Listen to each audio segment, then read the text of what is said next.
Have you ever been on an innovation team struggling with prioritizing where to even start in the chaotic beginning of an opportunity? The challenge with early innovation is that identifying the leap of faith assumptions are typically subjective, which, if you're wrong, puts innovator careers on shaky ground from a credibility standpoint. Aloha, my name's Ralph Morales III, and I've spent a career in innovation and finance with failures, successes, and shared experiences with innovation teams around the world.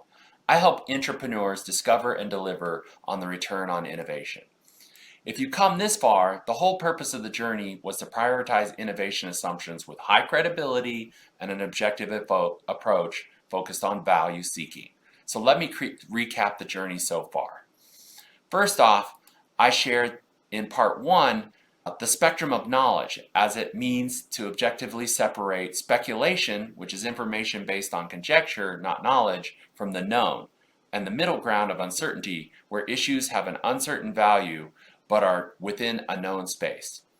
In part two, I advocated cross-comparable metrics of impact based on the lingua franca of business, finance. In order to embrace uncertainty in financial analysis, I shared a methodology using ranged assumptions to quantify the magnitude of impact. This is called the tornado diagram.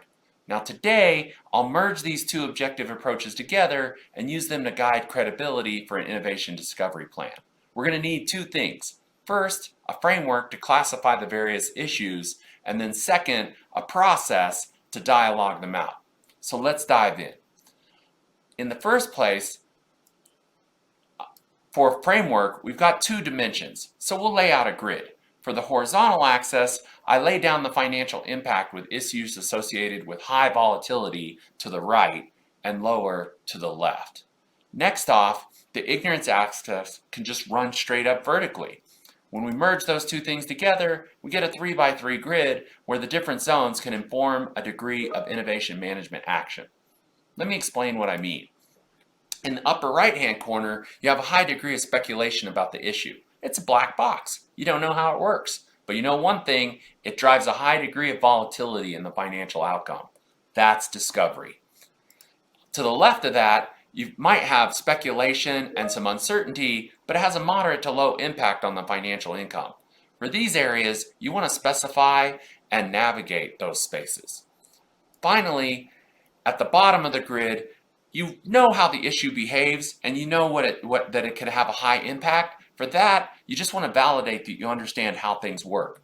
And at the bottom lower left, if it's low impact and you know how it works, you just manage it. You put all this together and now you've got a comprehensive layout for where issues could fall on this grid and the type of action you would need to take.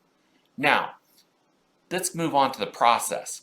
Teams can use any approach to identify issues within an opportunity, whether it's BMC, brainstorming, kill, marry, love, whatever.